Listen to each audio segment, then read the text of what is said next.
नमस्कार मित्रों, नीरजा कहानी का आगे का भाग प्रस्तुत है आपके समक्ष। कुछ देर के उपरांत चचेरे देवर रमेंद्र ने आकर कहा, भाभी, भाई साहब ने भेजा है मुझे। आज कार्यालय में कार्य की अधिकता है। भोजन बाहर ही करेंगे वे। लौटने में देर लगेगी उन्हें। नीरजा ने हास्य की रेखा चेहरे पर स्पष्ट खींचते हुए कहा, लाला जी, इस सूचना के लिए सरपट दौड़ना पड़ा है तुम्हें। क्यों, कार्यालय का कर्मचारी क्या मर गया था? आपके पास आने में आपके सिवा और किसी उपालंब की आवश्यकता नहीं है भाभी। कर्मचारी क्या समझेगा इस दूत पद की व्यथा? अजी, क्यों असत्य बखान कर मीठा बखेर रहे हो? मार्ग भूलकर इधर निकल आए। तुम्हारी मालिन आज अकेली ही है। कुंजवन में जाओ, शीघ्रता से संभालो उसे वहां जाकर।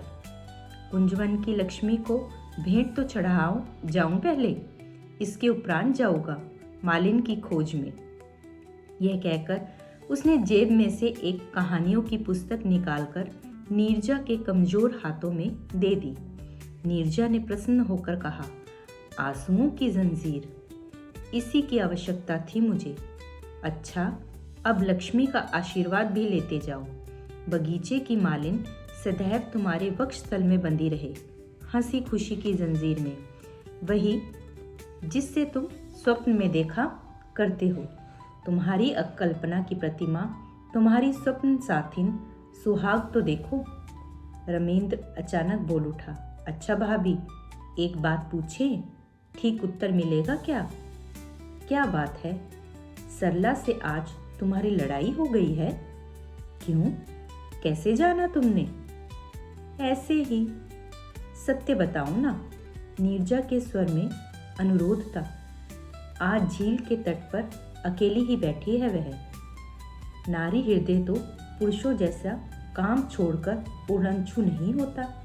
उदासीन चेहरा सरला का मैंने इससे पूर्व नहीं देखा। मैं उससे पूछ उठा कि हृदय कहाँ है आज? उसने कहा, जिधर ऊष्म समीर शुष्क पत्ते उड़ाकर ले जाती है उधर। मैंने कहा, पहेली ना बुझाओ, स्पष्ट कहो ना। उसने कहा, कहने के लिए भाषा कहाँ से लाऊं? फिर वही पहली का राग अलापा तुमने।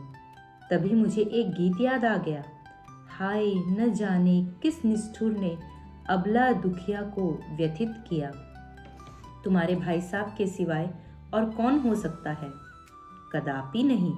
भाई साहब ठहरे पुरुष, वे बेचारे आपके मालियों पर गुस्सा निकाल सकते हैं, किंतु स्त्री, यह कैसे संभव हो सकता है? अच्छा, अब व्यर्थ की बातें रहने दो। एक काम की बात कहती हूँ, उसे सुनो। मेरी बात माननी ही पड़ेगी तुम्हें। तुम्हें मेरे सिर की सौगंध है लाला जी, तुम सरला से विवाह कर लो। कुमारी कन्या का उद्धार करना बड़ा पुनित कृत्य है। पुण्य के लोभ में कतई दूर हूँ भाभी, किंतु इतना अवश्य कह सकता हूँ कि कुमारी के लोभ की होड़ में मैं और किसी के पीछे न रहूँगा। तो फिर विघ्न क्या है? क्या सरला का मन नहीं है? इसके विषय में मैंने कभी पूछा नहीं। हाँ, इतना अवश्य है कि वह मेरी कल्पना की साथिन रहेगी। घर गृहस्थी की साथिन कदाचित न बन सके। सहसा तीव्र आग्रह के साथ नीरजा ने रमेंद्र का हाथ अपने हाथ में ले लिया। उसे शेष शक्ति लगाकर दबाती हुई बोली, क्यों नहीं बनेगी? उसे बनना ही पड़ेगा। मरने से पूर्व मैं तुम दोनों का विवाह अवश्य देखूंगी, नहीं तो प्रेत आत्मा के रूप में तुम्हें तंग करती रहूंगी, समझे? नीरजा की घबराहट देखकर रमेंद्र चकित रह गया। वह कुछ देर तक उसके मुख की ओर देखता रहा और अंत में गर्दन हिलाकर बोला, भाभी, मैं नाते में छोटा अवश्य हूँ, पर अवस्था में बड़ा हूँ। समीर की द्रुत गति के साथ बथुआ के बीज भी उग आते हैं, और गेहूं के साथ जब वे जड़ जमा लेते हैं तो किसमें साहस की उन्हें उखाड़ फेंके। मुझे उपदेश देने की आवश्यकता नहीं लाला जी, मैं तुमसे बड़ी हूँ, पूज्या हूँ। मेरा काम तुम्हें उपदेश देना है कि विवाह कर लो, इसमें देर अच्छी नहीं। इस फागुन में शादी है, दिन दिखवा लो जाकर। भाभी, मैं तो वर्ष के 365 दिन ही साहब के लिखाकर आया हूँ, किंतु दिन दिखलाने से ही क्या लाभ, अब मार्ग ही बंद है। मैं एक बार तो जेल यात्रा कर आया, अब भी पत्रों के नीचे फिसलन विद्यमान है, ज्यों की त्यों जेल के द्वार तक। उस मार्ग में विवाह के देव तो दूर रहे, उनका सेवक तक पग नहीं रखता। आजकल की छोकरियां ही कौन सी जेल से डरती हैं। बेशक, पर सप्तपदी का गमन मार्ग वह नहीं है। उस मार्ग में वधू को गठबंधन में न बांधकर मन में बांध रखने से ही अधिक जोर मिलता है। अतः मेरे तो वह मन में ही बंधी रहेगी। हार्लिक्स मिक्स मिल्क का पात्र तिपाही पर रखकर सरला लौटी जा रही थी।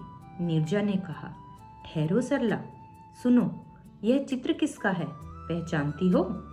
सरला ने कहा, यह तो मेरा ही है। यह तुम्हारा उन दिनों का चित्र है जब तुम दोनों ताऊजी के बगीचे में काम किया करते थे।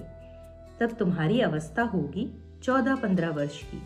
मराठी कन्याओं की तरह लांग की धोती पहने हुए हो। तुम्हें यह कहाँ मिली? उनकी टेबल की ड्रॉर में देखी थी, तब कुछ ध्यान ही नहीं दिया था।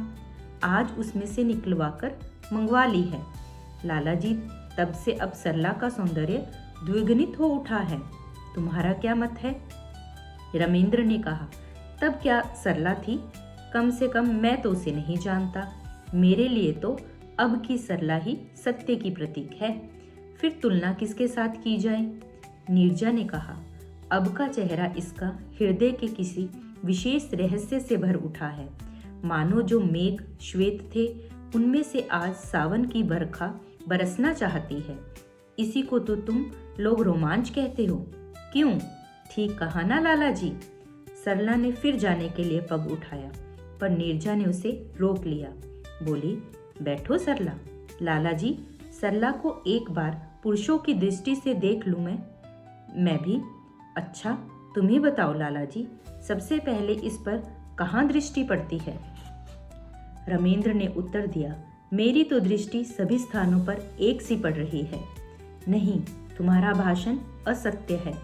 सबसे पूर्व नेत्रों पर दृष्टि पड़ती है और वह वहीं उलझ कर रह जाती है। फिर किस प्रकार का गांभीर्य है इसके नेत्रों में। इन्हें देखते देखते मन नहीं अघाता। नहीं नहीं, भागो मत, कुछ क्षण और बैठो। इसकी देह की बनावट तो देखो लाला जी, कैसी ठोस है, गोल मटोल, हल्की चिकनी। भाभी, क्या तुम सरला को नीलाम करना चाहती हो? पर यहाँ पर गाहक की कमी नहीं, वैसे ही उत्साह के साथ बैठे हैं। नीरजा दलाली के उत्साह से बोल उठी, लाला जी, इसकी सुंदर कलाइयों को तो निहारो, कैसी सबल और सुडोल हैं। कितनी कोमल हैं इसकी उंगलियां, कितने सुंदर हैं इसके हाथ। काव्य के वर्णन से तुलना कर लो, ऐसा सौंदर्य किसी में पाया है तुमने? नीरजा रमेंद्र हंस दिया, बोला, और किसी में पाया है या नहीं, इस बात का उत्तर आपके सामने दूं तो असंगत सा प्रतीत होता है। क्या इन आंतों पर अपना तुम दावा नहीं कर सकोगे? सदैव के लिए ऐसा न कर सका तो क्या हुआ? मैं तो पल पल में दावा करता हूँ। आपके यहाँ जब चाय पान पर आता हूँ तो उससे भी बढ़कर गोकस प्राप्त होता है, वह इन्हीं हाथों के कारण। मेरे उस रसास्वादन में पानी ग्रहण का जो कुछ थोड़ा बहुत संबंध रहता है, इस भाग्यहीन के लिए उतना ही बहुत है। सरला मोड़ा छोड़कर खड़ी हो गई, पर कमरे के द्वार तक पहुंचने से पूर्व ही रमेंद्र ने उसका मार्ग रोक लिया। बोला, एक वचन देती जाओ सरला, तब मैं राह छोड़ूंगा। क्या? बोलो। जानते हो आज क्या है? नहीं तो। आज शुक्ल चतुर्दशी है। मैं यात्री बनकर पहुंचूंगा तुम्हारे बगीचे में। कहने की बात कुछ भी हो तो कहने की आवश्यकता न होगी। अकाल पड़ा हुआ पर पेट दर्शन ही नहीं जुटता तो फिर बात की कौन कहे। अन्यास ही यहाँ की मुष्टि भिक्षा मिलती है, यह मुझे स्वीकार होगी, सो बात नहीं। आज तुम्हारे बगीचे में तनिक किसी वृक्ष के नीचे अच्छी प्रकार से बैठकर मन भर लेना चाहता हूँ। सरला ने स्वाभाविक ढंग से उत्तर दिया, अच्छी बात है, आ जाना। रमेंद्र नीरजा के पलंग के पास जाकर बोला, अच्छा तो आज्ञा मिल जाए भाभी। अब यहाँ ठहरने की आवश्यकता ही क्या है, भाभी ने से जो मतलब था वो तो पूरा हो चुका है। नीरजा कहानी का आज का अंश इतना ही। मिलते हैं अगले अंश के साथ अगली वीडियो में। आशा है आपको रविंद्रनाथ टैगोर जी की नीरजा कहानी पसंद आ रही होगी। ऐसे ही जुड़े रहिए। तब तक के लिए नमस्कार, धन्यवाद।